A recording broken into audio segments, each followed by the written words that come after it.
I have two words written on a legal pad sitting on my desk right now. I have been looking at them for the better part of a week. Homoousios. Homoousios.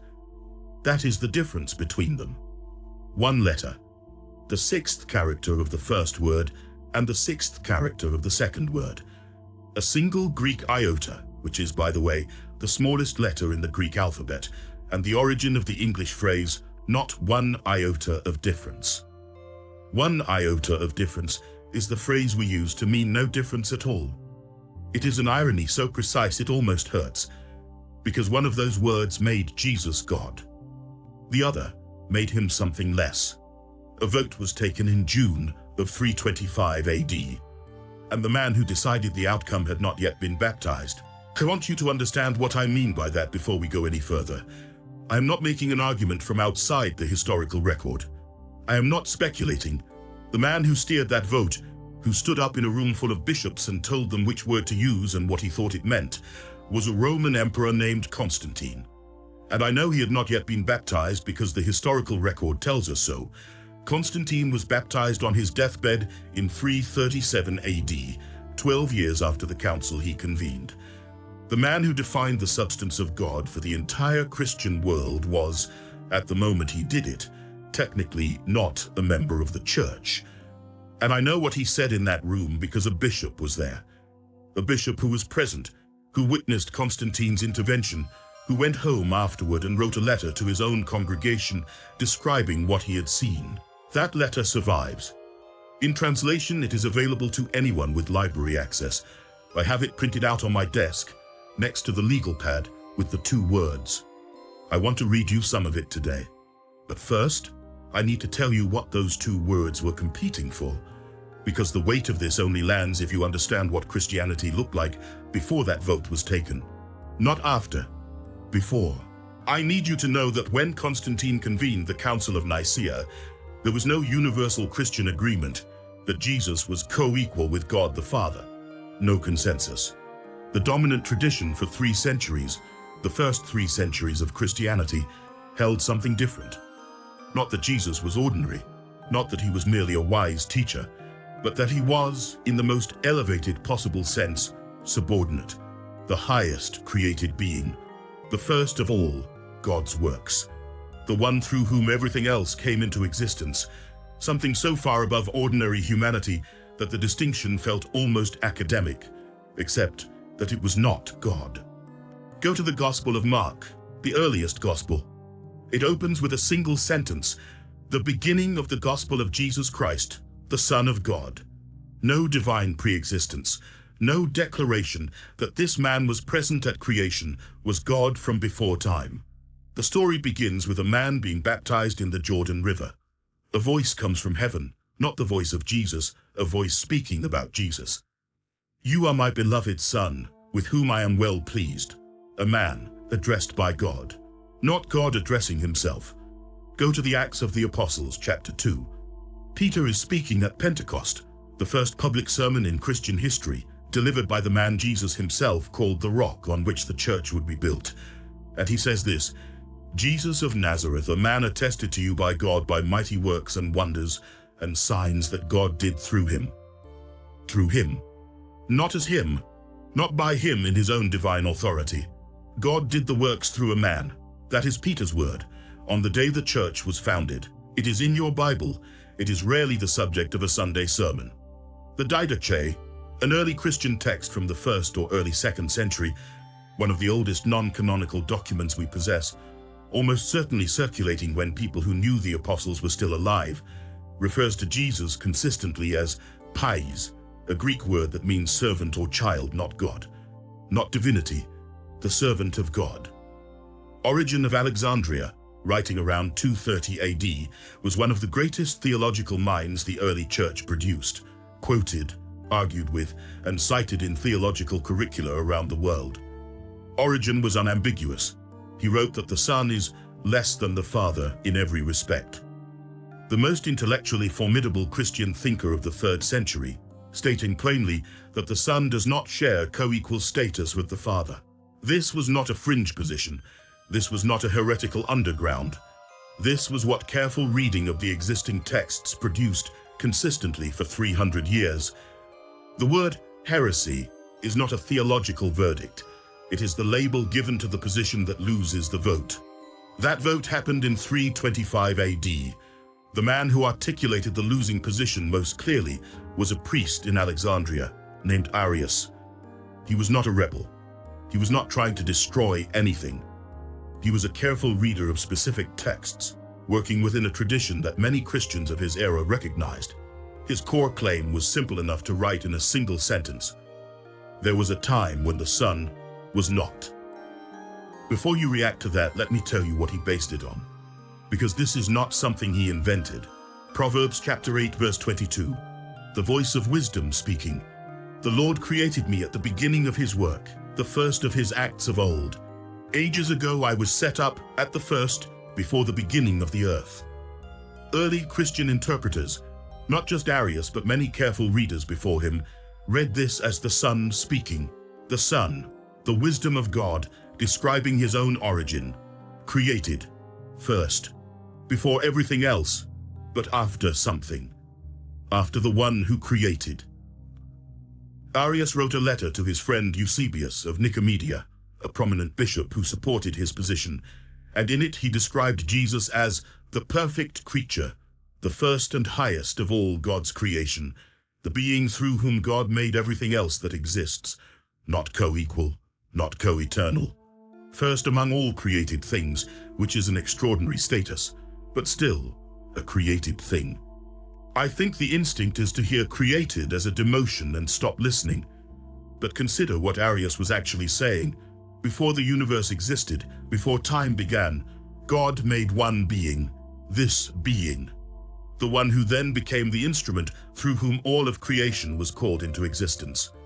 The Word, the wisdom, the means by which the infinite became the origin of the finite. For Arius, that was not an insult to Jesus. That was a description of a status so elevated that no human category could contain it. It was simply not the category of God, and for most of the first 3 centuries of Christianity, that reading did not get anyone exiled. That changed in 325. The dispute between Arius and Bishop Alexander of Alexandria had been escalating for years when Constantine became aware of it. He had just unified the Roman Empire after decades of civil war, and he needed the church unified too. The theological argument was fracturing the eastern provinces. There were street confrontations in Alexandria. The eastern half of the empire, which Constantine needed stable, was splitting along theological lines. Constantine had extended tolerance to Christians, used Christian imagery on his military standards, and was the most powerful patron the church had ever had. But he had not joined it. He called the council anyway. He invited approximately 1,800 bishops from across the empire. About 300 attended. The geographic center of power was concentrated in the east. They gathered in Nicaea, a city in what is now northwestern Turkey, in June of 325 AD. And this is where the letter comes in. Eusebius of Caesarea was a bishop, a church historian, the man who wrote the first official history of the Christian church, and he was present at Nicaea. After the council, he wrote a letter to the congregation of his home city of Caesarea, explaining what had happened and why he had signed the creed that emerged from it. He was not writing to condemn the council, he was explaining it to his people. He wanted them to understand, and in that letter, he describes a specific moment. He writes that Constantine rose and spoke to the gathered bishops. He advised all present to agree to the language being proposed, with the insertion of the single word homoousios. And then Constantine offered his own interpretation of what the word meant. An emperor who had not yet been baptized, who was not a bishop, not a theologian, not even formally a member of the church. He stood up in a room full of bishops debating the nature of God, proposed the decisive word, and explained what he thought it implied. Not a scripture citation, a gloss, a political interpretation designed to make the term acceptable to the widest possible range of bishops, including bishops who might have walked out without some reassurance about what they were signing. The bishops signed, most of them. Here is the thing I kept turning over when I traced this word back further than the council. Homoousios was not a new word at Nicaea. It had been used before, in a different council, decades earlier. by a bishop named Paul of Samosata. Paul was bishop of Antioch, and in 268 AD the Synod of Antioch convened to deal with him. He was deposed, and among the reasons the Council of 268 found the term problematic was his use of homoousios. Let me be precise about what this means. The word that the Council of Nicaea chose in 325 to declare Jesus to be of the same divine substance as God the Father. That word had been condemned as theologically dangerous by an earlier church council in 268. 57 years before Nicaea, a council of Christian bishops looked at homoousios and said, "This word causes problems." Nicaea did not just choose a word, it reversed a condemnation. It took a term that a previous council had flagged as potentially heretical, reinterpreted it, and built the entire architecture of Christ's divinity on top of it. This is not a conspiracy theory. This is standard church history. It is documented in the proceedings of both councils. It is discussed in academic theological literature. It is simply not placed in front of the people who recite the Nicene Creed on Sunday mornings. I sat with that fact for a long time. The word they chose to declare Jesus God had already been condemned as problematic by an earlier church. They reversed the condemnation and called the result the foundation of the faith, a word a previous council had called dangerous. Now I need to tell you about the word it defeated. Homoousios. One iota, one additional letter. It means of similar substance instead of the same substance. That one letter was the difference between Jesus being fully, co-equally God, and Jesus being the most godlike being who ever existed or could ever exist. Something utterly beyond human comprehension. The perfect expression of divine will and character, the clearest possible channel of divine truth, but not identical in substance to God. That is what one iota means in this context. Not a small difference. The difference between the highest possible created being and the uncreated God. The position that homoousios represented was not trivial. Many bishops found it theologically careful, even theologically preferable. It preserved the absolute uniqueness of God the Father while honoring everything the text said about the Son. It did not require reversing the condemnation of a previous council. It did not require importing a term from Greek philosophy that had no parallel in the Hebrew scriptures Jesus himself read, studied, and taught from. The word ousia, the root of both terms, the Greek word for substance or essence, does not appear in the Hebrew scriptures. It does not appear in the four Gospels. Jesus never used it. His disciples never used it. Paul never used it. It is a word from Greek philosophy, from Aristotle's categories, from Plato's metaphysics. The question, is Jesus of the same ousia as God, is a question any first-century student of Platonic philosophy would have recognized. It is not a question any first-century fisherman from Galilee would have known how to formulate. What the Council of Nicaea did was take a Greek philosophical question. What is the nature of the relationship between the Divine Father and the Divine Son in terms of underlying substance?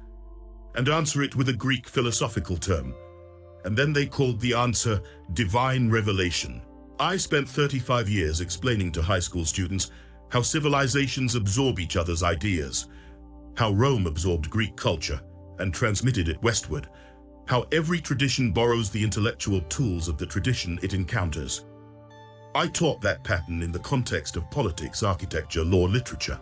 I did not fully see, until years after I retired, that I had been teaching the same pattern without knowing I was also teaching the origin story of the faith I had defended my entire adult life. This is the part where I want to bring in Spinoza, because everything I have been describing, the Greek philosophical framework, the import of the term ousia into a Hebrew theological tradition, the historical decisions that translated one set of conceptual categories into another, Spinoza spent his life explaining why that translation was a category error that had cost Europe 6 centuries of intellectual honesty. He was writing in 1670, in the Tractatus Theologico-Politicus, chapters 1 through 4. And the section I keep returning to is his treatment of prophecy, not because it is obscure or radical, but because it is precise in a way that the Nicene formula is not. Spinoza's argument runs like this. God communicates divine truth through human minds.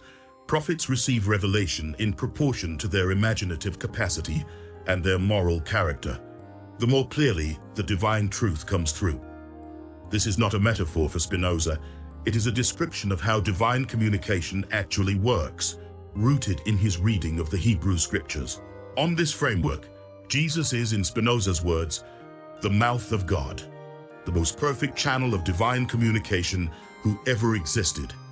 A mind of such clarity, a moral character of such purity, that divine truth came through him with a directness no other human being has ever achieved. The greatest prophet, the clearest possible expression of what God wants human beings to know and be. But a channel is not its source. The mouth through which God speaks is not God. Spinoza's objection to the Nicene formula is not a personal one. It is a logical one. A God who communicates through a human being is consistent with everything the Hebrew Scriptures say about divine nature and divine communication. Consistent with Moses, consistent with Elijah, consistent with every prophet in the tradition Jesus himself was part of. A God who becomes a human being, who takes on a body with homoousios flesh, who is simultaneously fully divine and fully human in the Chalcedonian definition that follows Nicaea. That idea cannot be found anywhere in the Hebrew theological framework. Not in the Torah, not in the prophets, not in the Psalms. The question of whether Jesus is God is a Greek philosophical question. It is posed in Greek philosophical language, and it was answered definitively in a room in the city of Nicaea by bishops who thought in Greek, who built their theology in Greek, whose decisive word came from a Greek philosophical tradition that the first followers of Jesus, Galilean fishermen and tax collectors and widows and working people of the Eastern Mediterranean, would not have recognized. Spinoza was not hostile to Jesus. He wrote about him with a kind of reverence that is striking, coming from a man who had been expelled from his own Jewish community. He saw in Jesus the most perfect human embodiment of divine truth that had ever appeared. He simply refused the Greek answer to the Greek question, because in his reading of the Hebrew text, that question was not asked. That category was not available.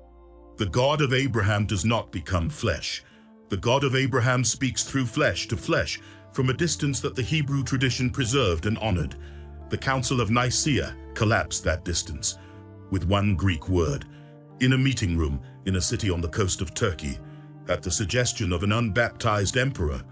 About 18 months ago, I ran into a man named Gerald. Gerald was a colleague at the high school where I taught for 35 years. We overlapped for the last 12 years of my career.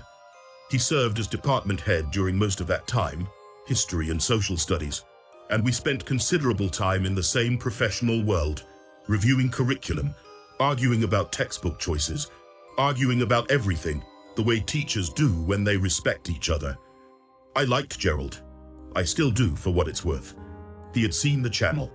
He mentioned it in a text that was gracious and slightly cautious, the kind of message you send when you are not sure what you are dealing with and you want to be friendly but not commit to anything.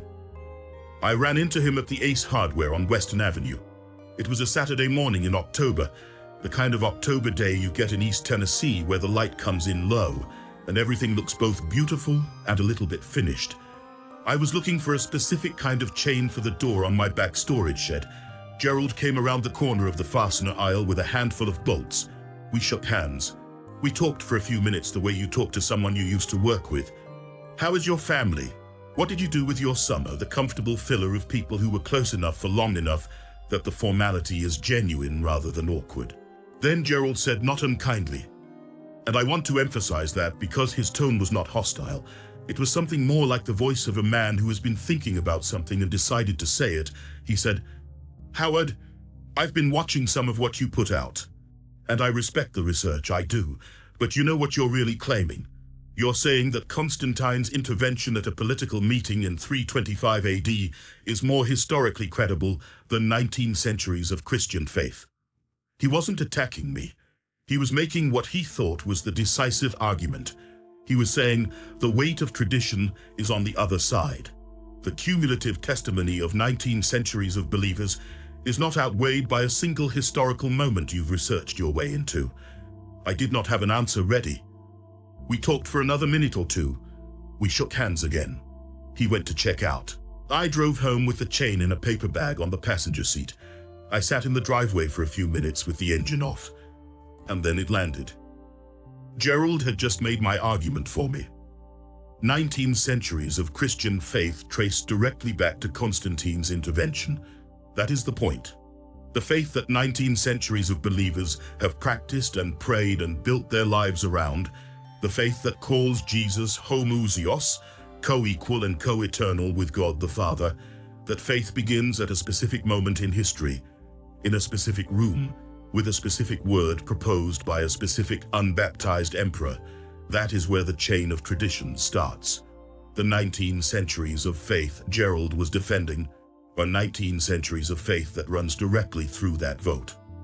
The defense of the tradition is a description of the tradition's origin. Gerald wasn't wrong. He just accidentally confirmed everything I'd been saying. I drove to the hardware store to get a chain for a shed door and came home with the clearest formulation of my own argument I had ever heard. I sat with the irony for a while.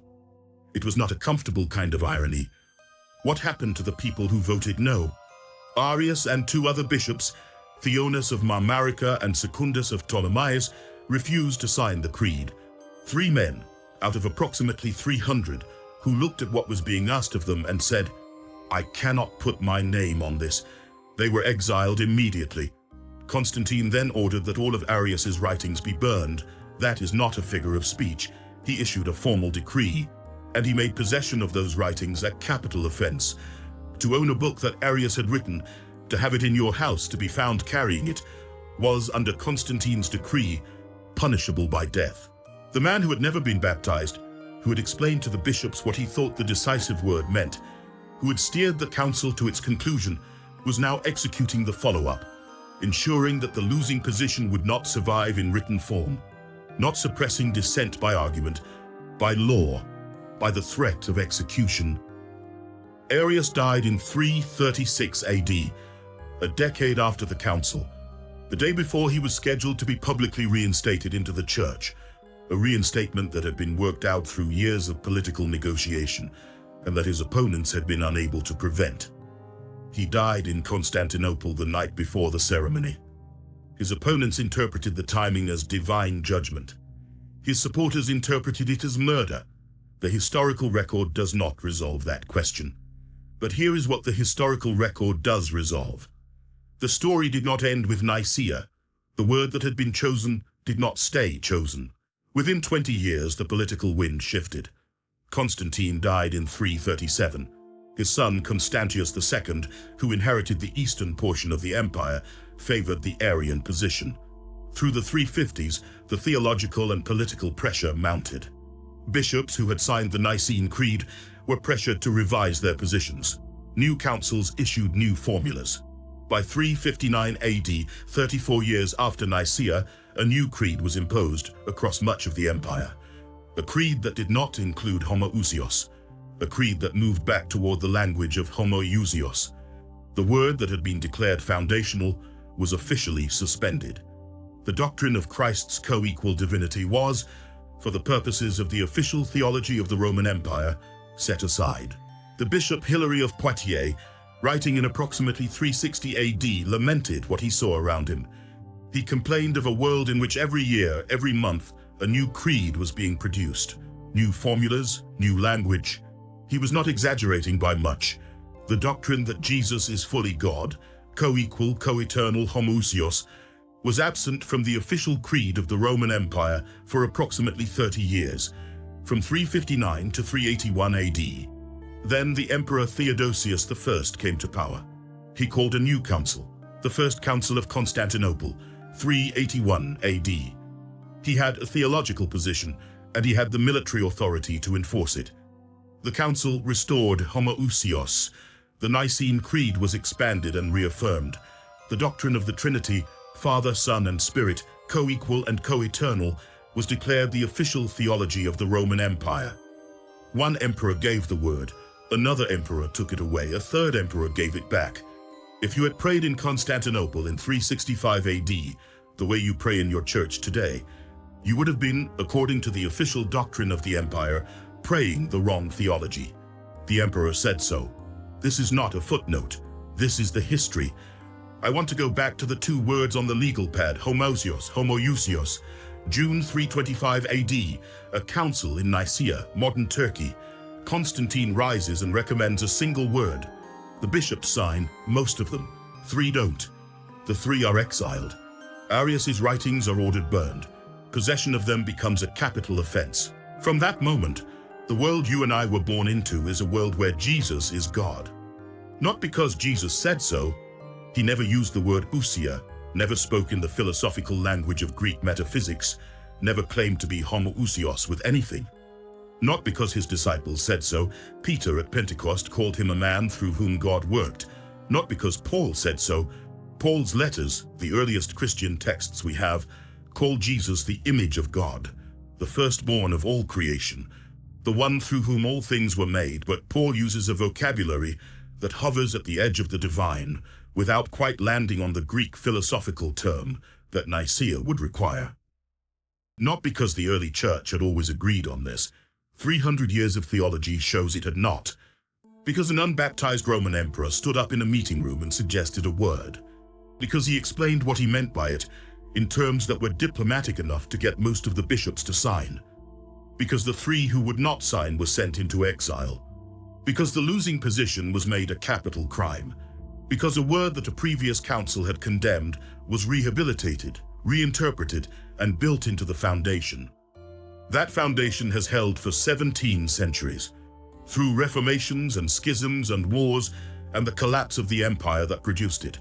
2 billion people carry it forward today, but it began in a specific place, on a specific day, with a specific act by a specific man. That is the exact moment the title promised. June 325 AD, 1 Greek word, 1 letter of difference between it and the word it defeated, 1 iota. I keep coming back to that phrase, not 1 iota of difference. We use it to mean the difference is too small to matter. The people in that room in 325 knew better. That's the truth of it. Make of that what you will.